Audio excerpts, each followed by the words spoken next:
Paul, I'm sure you enjoy hearing the music being played in the clubhouse after this one. Yeah, you know, coming off the off day and having gotten swept down in L.A., it was nice to come out and get a win. You know, Garcia's start, we were looking forward to seeing how he would respond. I think overall it was good. You know, he had a couple of times where, you know, had a little bit of command trouble where they worked some walks and were able to put together a couple of runs after the ball got by Castro and they got the double in the corner. But, you know, to go that deep in the game for us in his first start, get his first win as an American leaguer. I know he's beat some American League teams, but yeah, it's just a good way to start the series after what happened against the Dodgers. What impressed you the most about how he was able to maintain that composure when he was tested, especially with those leadoff hits and things like that? You know, I think he trusted his fastball a lot tonight. You know, he tried to use it to get ahead. I think almost every hitter he faced throughout the evening was a first pitch fastball.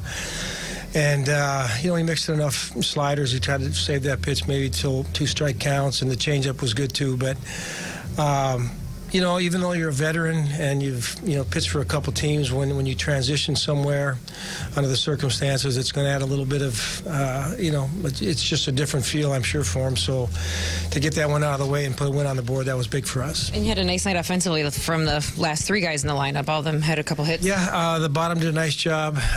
You know, Granite had a couple good at-bats, and Adrianza had a couple hits, including one on the hit and run where he dumped one out there into left field. And Castro's, he's had a pretty good road trip. Had some big hits down in L.A. and followed up tonight with a couple doubles too. Garcia was able to get a couple double plays when he really needed it. It seemed like he was able to get the ball down when he absolutely had to. Well, I think that you know, to make pitches in big situations, that was the second bases loaded, nobody out, and he got the strikeout, and then we got the ground ball to second. You know, that was huge for us to turn that. Miggy started a nice double play there later on in the game. So, you know, I think those guys that can, you know, slow the game down even when there's traffic out there and they make pitches and they find a way to minimize the damage. How comforting is it for you as a manager knowing when he goes out there, he's going to most likely, good or bad, get you deep in the game? Well, it's been his track record. You know, I looked at, you know, his past several starts, you know, the amount of innings he's pitched, it's generally, you know, he's going to get you that 6 innings more times than not.